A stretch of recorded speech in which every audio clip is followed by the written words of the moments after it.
Hello and welcome back to another video. Today we're talking about club identities and why they can make FIFA Career Mode both more fun and probably a bit more realistic.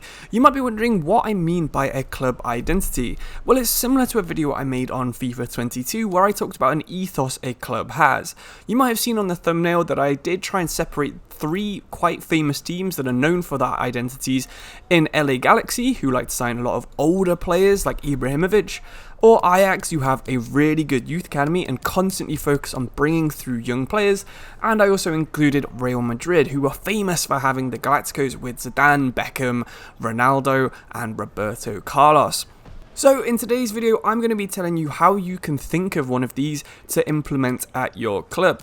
So let's go, for example, something like Ajax. If you're managing an existing club or maybe a creative club that you're focused on youth academy, then you're obviously going to want to make sure you've got the best youth scouts.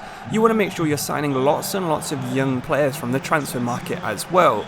This is like a semi-restriction where obviously in real life Ajax do sign a couple of older players. Dusan Tadic and Sebastian Haller are both fairly old when they joined Ajax, and they were both very successful for the team. However, when you think of Ajax, you probably think of Cruyff, you think of Van der Beek, you think of Frankie de Jong or Matthijs de Ligt. There's so many good young players that came through this club.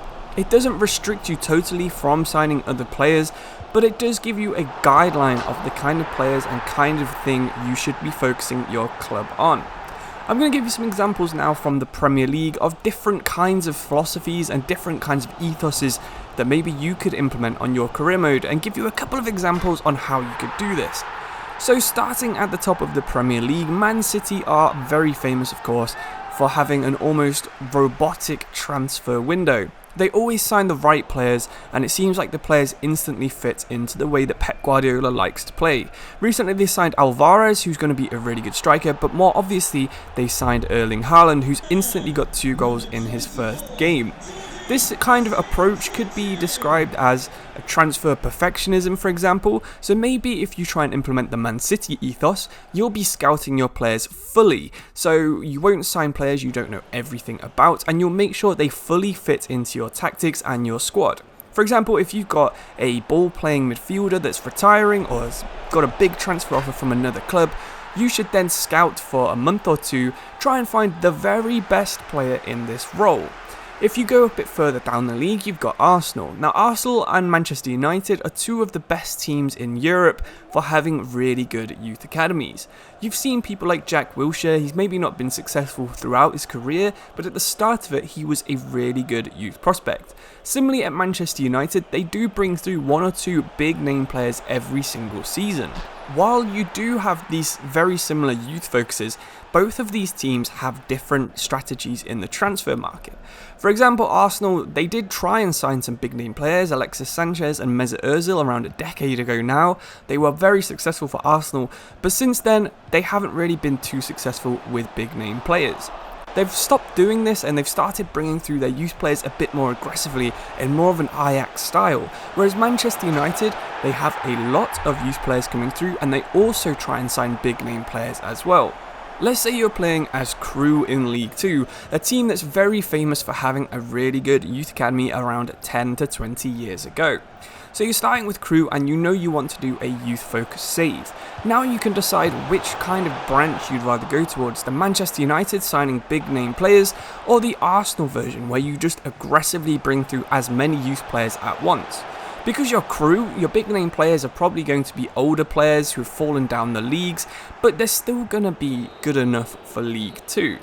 If you know your ethos is going to be youth only focus and you're managing Crew still, for example, then you can use almost all your budget on youth scouts at the start of every season. You don't need to worry about signing new players because you trust that your youth academy will bring through the next generation to help you progress to the Premier League, where you'll have even more money to fund into your youth academy.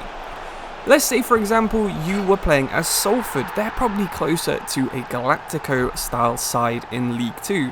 They love splashing the cash. I don't think they really have a very good youth academy, and they have bought players from the Scottish Premier League to play in the English 5th Division in the past. They've got a lot of money behind them. They've got a lot of the ex-Manchester United successful class of 92 in charge of their finances, and because of this they can splash cash because they've got a lot of prestige behind them, they've got a lot of money, and they do have a clear ethos on trying to progress up the league while signing big name players. Almost every single team can be put into some variation between youth academy only and big name players only. A lot of them will like to use their youth academy where possible and then sign supplementary players, or some will sign younger players from other clubs to try and develop this way. But in my opinion, my favourite way of playing career mode is definitely the LA Galaxy style of buying very old players who are probably on their last payday to give them one last blaze of glory before they retire. I always like playing in the MLS, and it was one of my first videos I actually ever made was about why the MLS is one of the most fun leagues, and it was because I always try and implement this ethos into my saves.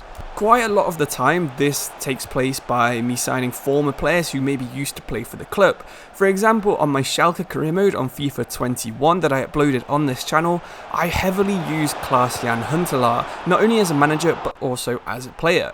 When I did a Nottingham Forest Career Mode last year, again I did really like to sign former players back to Nottingham. If you don't want to go fully for old players, because admittedly they are pretty much a waste of money when they start deteriorating 1 month after you sign them, you could always go for the former player approach, which is again a little bit different. You don't see too many teams in real life constantly signing players who used to play for them, but it is fun to do on FIFA Career Mode. I think every single person in their head has their own philosophy on how a football club could be run, and that's what makes FIFA Career Mode so fun. I'd love to hear what your guys' ideas are for philosophies and different ways you play your FIFA career modes. Leave them in the comments below, because I love to read them, and I'm sure other people watching this video want to know some more ideas, because I know that you guys all have a lot better ideas than me. But in conclusion, I would recommend you implement some variation of these 4 ideas that I've mentioned in today's video. The Youth Academy only, trying to make the best one possible, the Ajax way.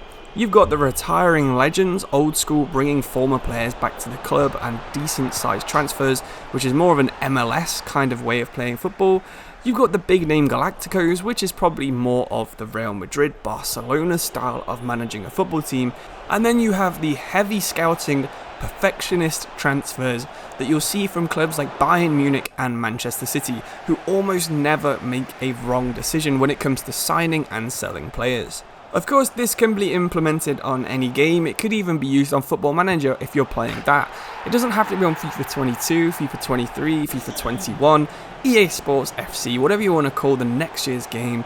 This can be implemented on any game, and hopefully it helps you guys have a more fun, more realistic, and just generally better time playing FIFA Career Mode. Thank you all for watching. Subscribe if you don't want to miss any more videos I'm making for FIFA 23.